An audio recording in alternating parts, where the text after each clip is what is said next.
This week on 20, I'm treated to amazing sights in a small town surrounded by hills in the Mara.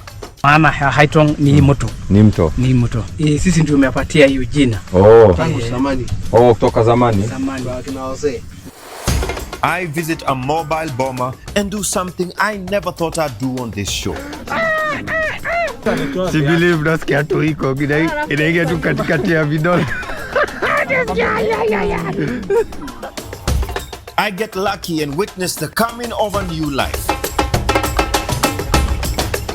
This and more only on NTV.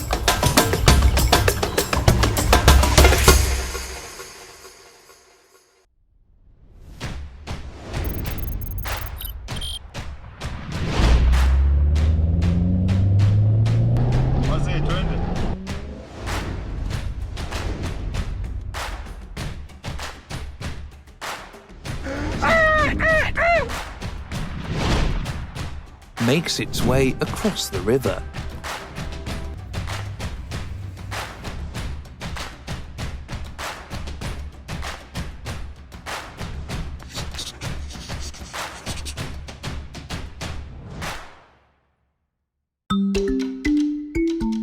Last week we showed you how conservation has gone digital using the Earth Ranger app. It was an elephant sighting. Yes. The priority, if it comes in green, it means that it's not a priority report. Probably this is a social media ya Masai Mara.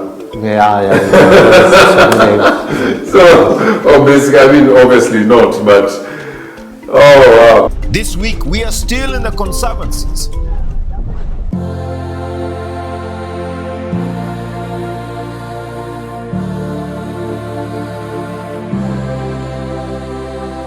Here's a fun fact. The Mara complex is divided into three. The Mara Triangle, the Masai Mara Reserve, hii mnajua kama Masai Mara Park, and the Masai Mara Conservancies. A distinct mosaic of interconnected landscapes, each with its own scale, governance, and rhythm.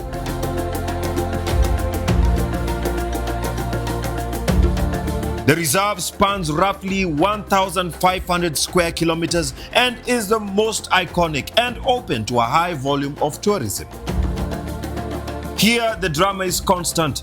Dense wildlife populations crisscrossing safari vehicles and the pulse of the Great Migration.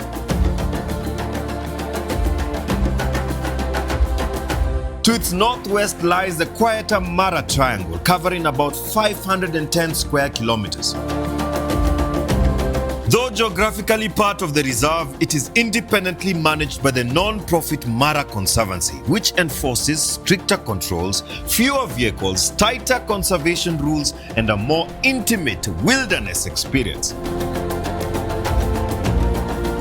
Beyond the reserve boundaries stretch the Mara Conservancies, which is why we are here.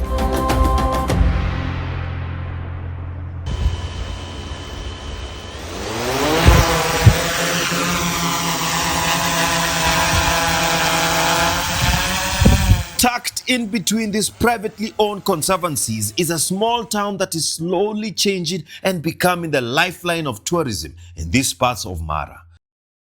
We are in a town in the center of the conservancies, or in the middle of conservancies. Na kuna mountains kila mahali, everywhere. Hapa inside ni plains, hapa ni mountains huku pale.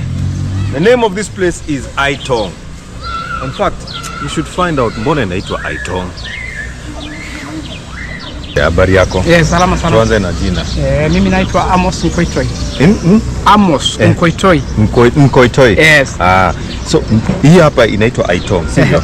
Aitong inamaanisha nini? Inamaanisha mto ambaye inatokezea maji inatokezea. Ndio hiyo inamaanisha Aitong. Mto ambayo inatokelezea maji.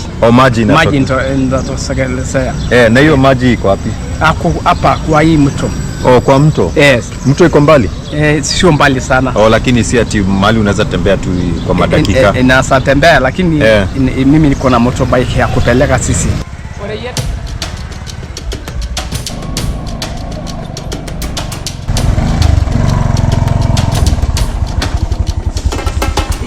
Hayo na mtu yako mimi.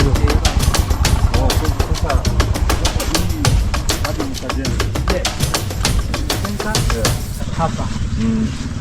Sitaki kitu akanyange maji yasiwe chafu kama akatae atoke. Okay. Ndio sisi mefes hapa juu ya hiyo. Sasa ndio maana Aitong ni moto. Ni moto. Na hii jina mulipata ama ndo mulipatia? Sisi ndio tumepatia hiyo jina. Tangu zamani. Kutoka zamani. Kwa kina wazee. Wazee. Tumepatia hiyo jina.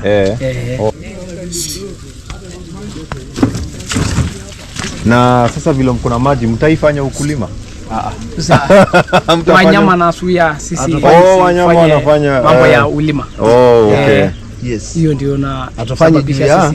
Hapa ni mali ya conservation. Na conservation hawezi kusiwa ulima. Okay, yes, you're right. Au maybe tu weke hiyo nini ya stima. Hiyo waya ya stima. Pike hiyo stima. Ndio sasa utasafaulu kupanda mahindi. Lakini sababu mashamba yetu una nini na Conservancy. Sasa inalipwa na Conservancy. Sisi silime mashamba. Si tunategemea mahali pengine. Kwa hivyo si lazima mulime. Sio lazima. Kuna mahali pengine itakuja. Chakula inatoka pande nyingine sababu sisi inategemea wasungu. Wakati ya season hata kama hakuna season unalipwa sisi. Wazungu tu ama pia Waafrika watalii? Watalii wenyewe. Si pia mimi ni mtalii sio hapa. Wacha ni vizuri tuambie wa Kenya pia hao wanaweza kuja. The quiet town is shaped by its people who have long coexisted with wildlife and are now about to play a major role in the tourism of Mara. Ni mara yangu ya kwanza kuja hapa Aitong. The town is not easily spotted since it is surrounded by hills of Aitong that connect to the sweeping savannas of the Mara.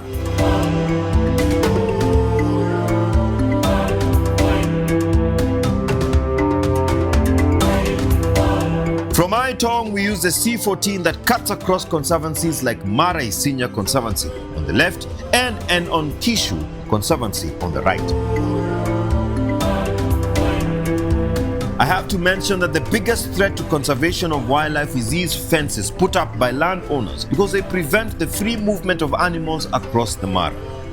They also contribute greatly to wildlife deaths through electrocution and trapping of animals. Kwa hivyo, hapa iko encouraged. This same road also takes you to the Talek Gate of Masai Mara Reserve on the opposite direction, but sisi tuko na mission moja. Mara North Conservancy.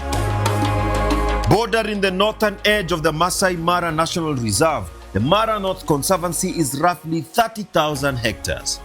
It forms a critical part of the Greater Mara ecosystem, acting as a dispersal zone for wildlife and effectively expanding the reach of the reserve itself.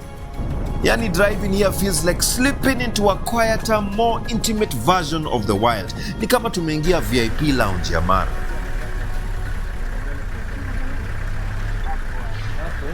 About 10 meters ahead of us is a big tusker. Na notice amewekwa collar. That must be something to do with conservation, but juu hapa ni twende tuseme this is the smartest dressed elephant I've ever seen. Juu wengi wao wavaangi botai kama huyu na amevaa. And we tumempata kikula breakfast,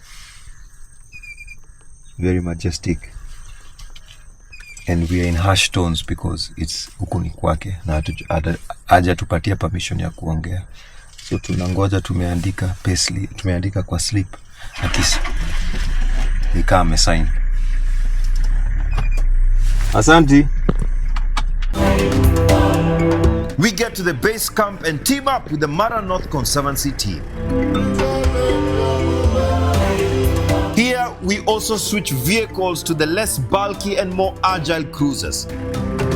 Hii yetu ni mzito kidogo, and anyway, hata huyu beast wa twende anaweza pumzika hapo ajiangalilie.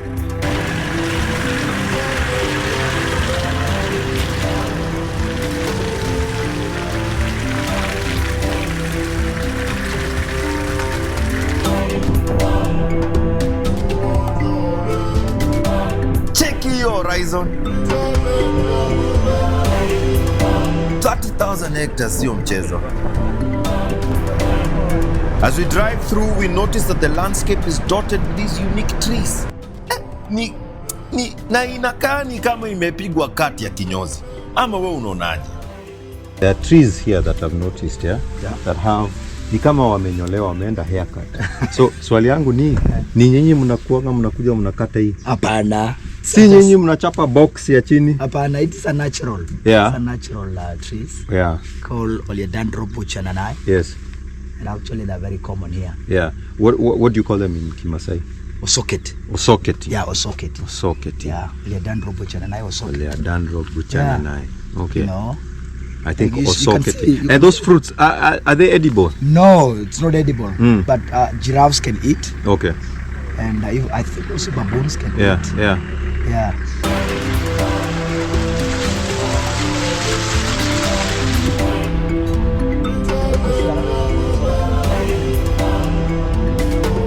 These are so good.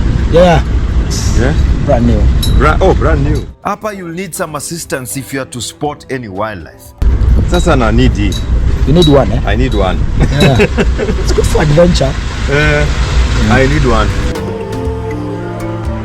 William, who is a manager of Mara North, is our guide today. Do they dig it themselves? No. Ile wanakuja na colonize. Yeah, wanakuja tu wanachukua. Yeah. They don't dig it themselves. Also ni mnyama fulani alikuwa ndani, alafu sasa hao ndio wakakuja kuingia. Yeah. Occupiers hawa. Yeah. Hey. And how many can stay? Okay, how many can be in this place? Can be a clan of even 10, 15. 10, 15 people. So it's a big space. Yeah, it's a big space inside. Yeah. No people. Hyenas. It's a clan. A clan. Na nyama ndio hii hapa. Yeah. But wow, okay. Na hawa hawaogopi hawa. Hawaogopi. Unajua sasa hyena saa zingine. Yeah. They're not that. Wana hiyo ujasiri sana ya kuogopa. Yeah. We are going leopard spotting in the Leopard Gorge.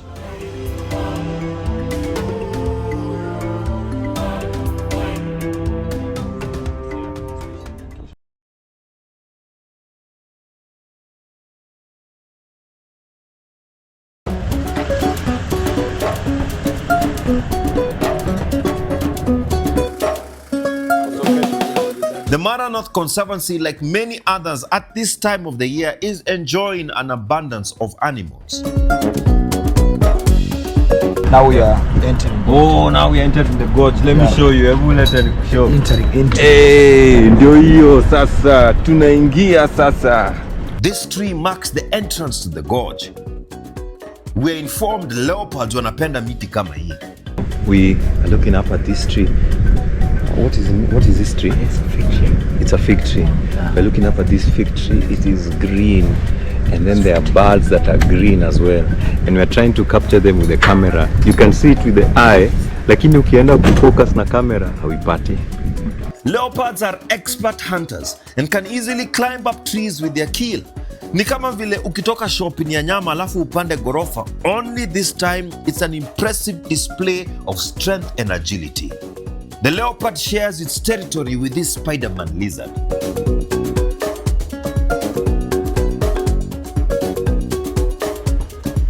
The gorge has caves on the sides, and being mid-morning, we suspect the leopard might be hiding in one of these caves. But alas, this family of rock hyrax are seen to enjoy the sight of us, which tells us that leopard hapa haiko karibu. Hawa na chui hawawezi kuwa WhatsApp group moja. At the top of the gorge is a vantage point. And like other conservancies, Mara North has a grazing system that allows landowners to graze their cattle in the conservancy. These expose cattle to predators like lions. Consider a lioness. Yeah. She has two cubs inside the gorge. Oh wow. Yeah, but there are two lioness. Yes. And one adult male. Oh yes. Let me alert the rangers. Yeah. I'm going to alert the rangers because so there is the other side of the gorge is actually open for grazing. Yeah. And you can see here there are lioness with cubs. So I just want to alert my team so that at least they can be able to come to mitigate just in case of any conflict. Yeah, that way. Mike Sierra from Charlie Mike.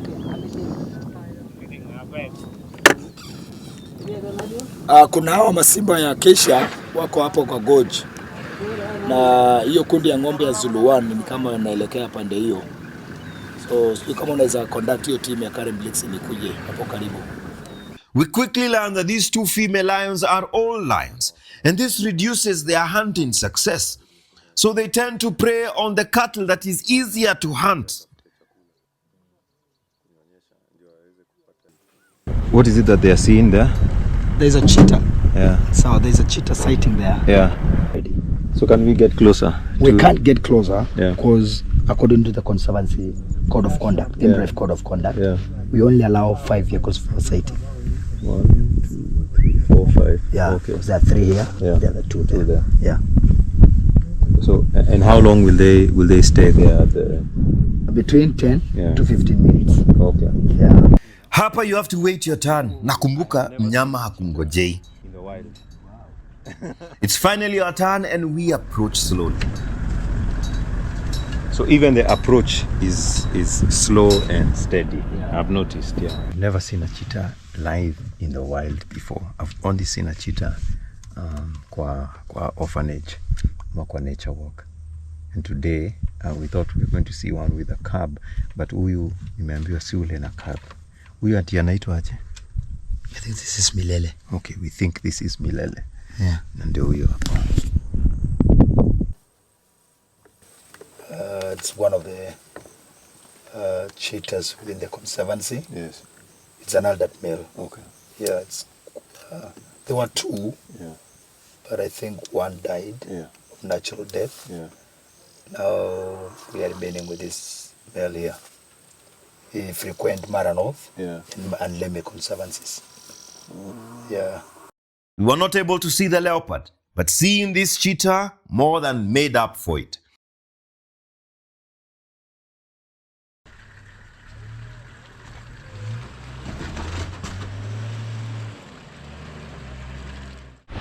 Next, we go and witness a spectacle.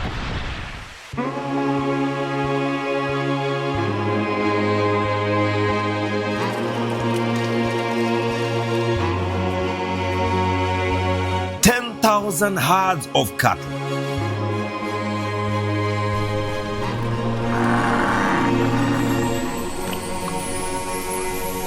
For generations, the Maasai have depended on their cattle, moving across the savannah in search of pasture and water. But increasing pressure on the ecosystem has often led to overgrazing and degradation.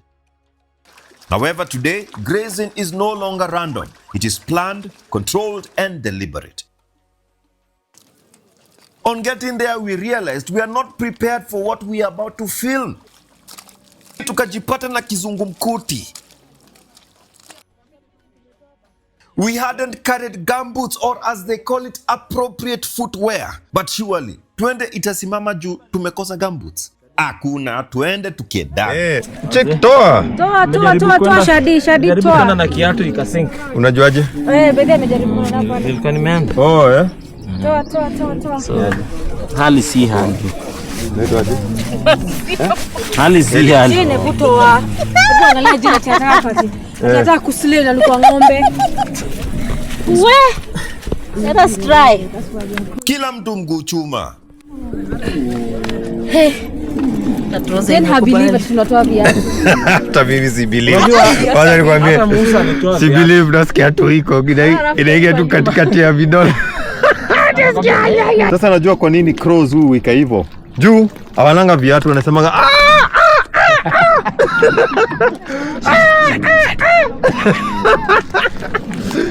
Hey, I have jumped in cold water even in a foreign country.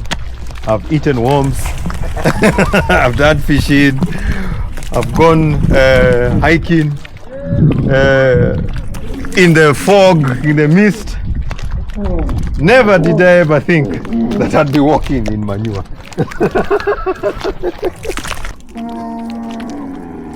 So Apa, tell me where we are. You are right in the middle of Mara North. Yeah. Conservancy. Yes. A place called Mararianda. Mararianda. Within Zone 1. Okay.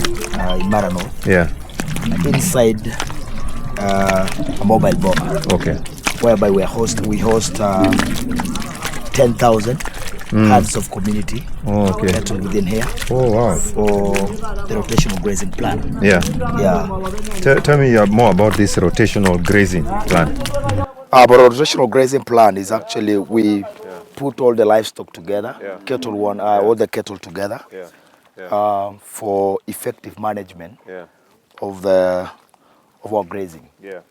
So here we have a settlement area called Mararianda. Yeah. So we brought all the livestock together, cattle, Yeah. a total of 10,000. Yeah. And this month we are here. Yeah. And then after a period of 2 to 3 weeks, we move to a different block. Got it. Yeah. And then after another 1 month, we move to another block, just to make sure that our grass are regenerating very well. It's evening and 10,000 cows have come back to the safety of their boma. 10,000 siki dogo. Yeah, this is just for Zone 1. 300 sikis. Yeah, because this is just for Zone 1. This is for Zone 1. We have another mobile bomber for Zone 2 and 3 that we have combined. Okay. That one has almost 11,000. Okay. So generally, combination, generally we are managing inside the Conservancy. Yeah. Almost close to 20,000 herds of cattle. Wow. Yeah. And let me ask, because cattle are not allowed within the reserve, but they are within the conservancies, and you still have wildlife. Yeah.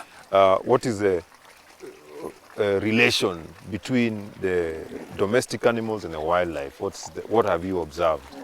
We have observed really a very peaceful coexistence between livestock and wildlife. Yes. Just because of the way we are managing them in the Conservancy. Got it. Yeah. Yeah, because we have rangers on the ground that do patrols. Yes. And when they tell us in the morning that we have a pride of lions in a particular block, that means we have to change the way we graze to minimize that kind of conflict. Yes.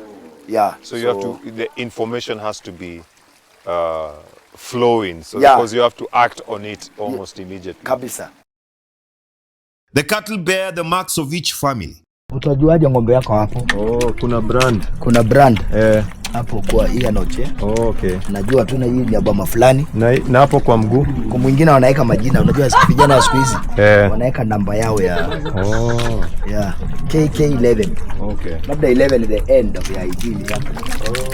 This helps to identify the cows and also aid tracking in case an individual strays. The boma is surrounded by these Moranis who act as herders in the day and security in the night. They strategically surround the boma and take defensive positions, ready to defend the boma at any time. These huts are their temporary shelter, and you can find them wherever the boma goes.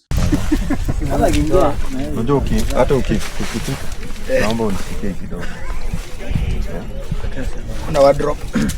Awacha niingie nione kama ana kukaa. Kuna hiyo. Haki ya Mungu. Kabisa. Hapa ni poa. Hapa ni pazuri. Hapa unatulia tu. Ndio unga karibu na wewe. Naiona. Ya ugali bana. Kabisa. Hapa hata na self contained kabisa. Naona hapa kuna bedroom, kuna corridor. It's about I'd say a meter high, maybe 2 meters wide, and 3 meters deep in or long. Feels warm, so ukiwa na baridi hii itasaidia. This is nice. This is and it's a temporary place. You're not here for years and years. Hii ni ya tu, ni kitu unaweza weka haraka haraka kama umeenda. Wow. Okay. Never been in one of these. Never been in one of these. Toke sasa. Hii sasa inaitwa core strength. Mbona hiyo? Core strength. But it still needs a lot of knowledge on how to fix this. Juu nimeona kuna intricate sticks and ties na nini and knots. Hii sema ati unatengeneza. But you know what I've noticed? Unaona ile game unachezanga kwa nyumba? Sele na cushions ya mamako. Kumbe ilikuwa inanitayarisha. One day tutajenga kama hii. I'm quickly told that I came in luck because a cow is just about to give birth. Personally, I have never seen this before. Sasa tunaweza karibia tuone.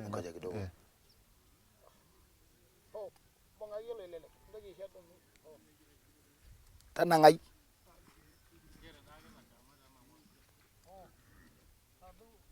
Karibia sasa.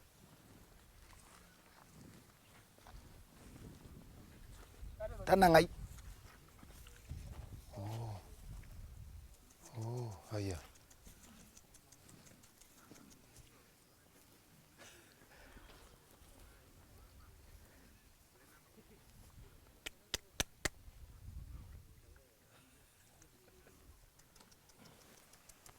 Sasa anafanya hivi hiyo nini? Hiyo mucus itoke. Itoke. Isimzibe.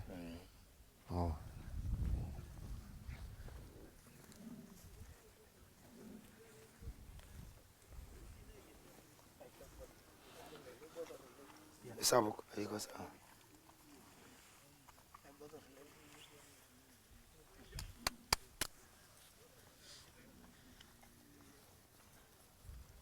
And we learn that the Ma people believe that this is pure luck. Kismet nayo. Blessing kabisa. The deeper we go inside, the thicker the forest is. Next week, we take you to a county we have never visited before, Bomet County. But until then, the adventure continues.